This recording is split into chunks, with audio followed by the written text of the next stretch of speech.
Yeah, okay. I guess just what's the situation with Nicola after he came off against the Phoenix, mate? Is it as bad as you feared?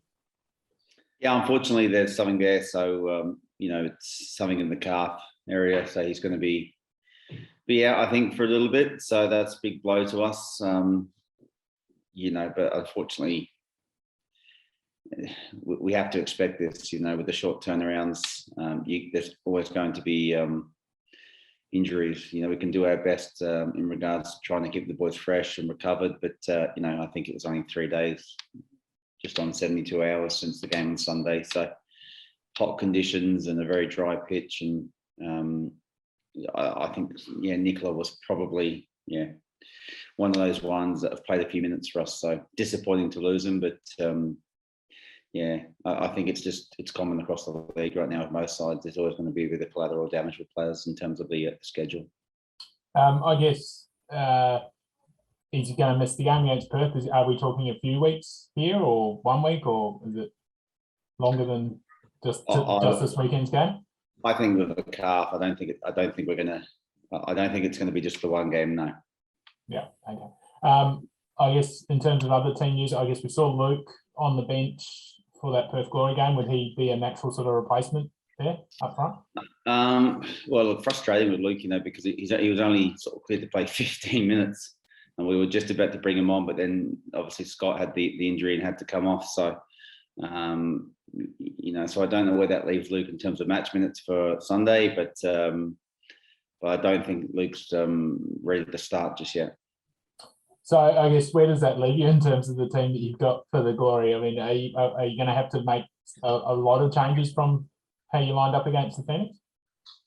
I don't know yet, and obviously it's the day before the game, but really we're off to training this morning, so we'll just see how everyone's recovered and pulled up, and I think the freshest players play, and we've been that way for a couple of weeks now. It's not like anything's been different. We've tried to ram it up front, out of necessity, and it's purely been more about who's available and who can do a job for us. So,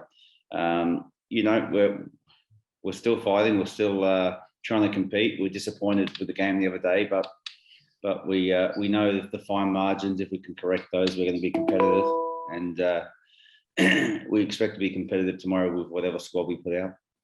What about Rio? Is he any chance of featuring at all? Look, Rio is the most likely person to come in the short term, but he's still needed a little bit more for this weekend. So when we return to Brisbane next week and he trains with the group, it's more likely he'll be available for the following week.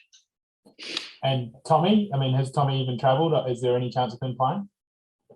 No, unfortunately not. So look, but Tommy's getting closer. He's playing minutes this weekend in Brisbane. He's completed now a 4 weeks training. So I don't think it's going to be too much longer with Tommy.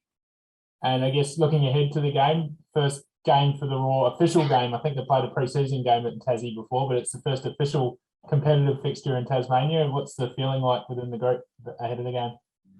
Yeah, it's nice. Look, it's been a real welcome change. We've taken the group here obviously early. We came straight from Sydney to come here, and it's a beautiful place. We've been treated really well. The facilities are top class here. We've already had a look at the pitch, and it looks a superb playing surface and arena. So we can't wait, and we want to make it a memorable trip by getting 3 points. And what are you expecting from Glory? Obviously, it's been a while since you played them, and it was, I guess, different circumstances when you played them last time. They were coming off a long break. You guys had a few matches under your belt prior to that game. What are you expecting from this weekend's game? Every game's tough in the A-League, and they've got quality players in Fornaroli and Sturridge, and they've got real threats all over the park. So we expect another tough game, and it's going to be no different tomorrow. I'm sure it'll be a competitive match, and we're going to go out there and try and do what we do best, and get on the ball and try and be positive with our play and try and get 3 points. How keen are you to see a response from the team after the result in the midweek? Yeah, look, we need to see a response. Like at the end of the day, we're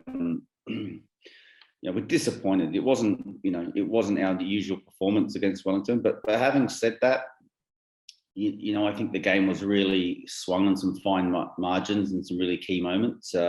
We weren't that bad, but at the same time, we we were taught a lesson in how to be clinical and ruthless by the opposition. And, you know, had Henry's strike go in, it's 1-1 and the game looks completely different. And we probably have the momentum going into that last 35 minutes. Instead, it goes down the other end, it's 2-0.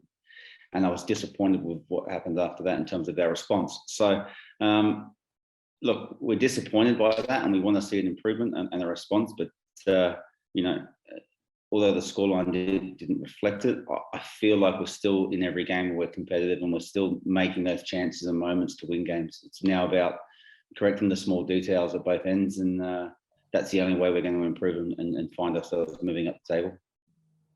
Perfect. That's all from me. Just on Henry, Warren, he scored his first goal against Perth last time, obviously the winner, and was pretty impressive again in midweek. What is it about Henry that's helped him adjust to the level pretty quickly? Good player. He's a good football brain. I think that's the big one. He's still having to learn. He's having to learn about the speed of the game at this level. You know, his responsibilities with and without the ball. But I think he's come in and shown he's a very good football player. So, you know, he's got lots to do still physically. He's still got the body of a young man or a boy. And, you know, it's going to take a bit of time for him in this environment, you know, through pre-seasons. But I don't anticipate Henry going back to the NPL level anytime soon. I think he's got a bright future.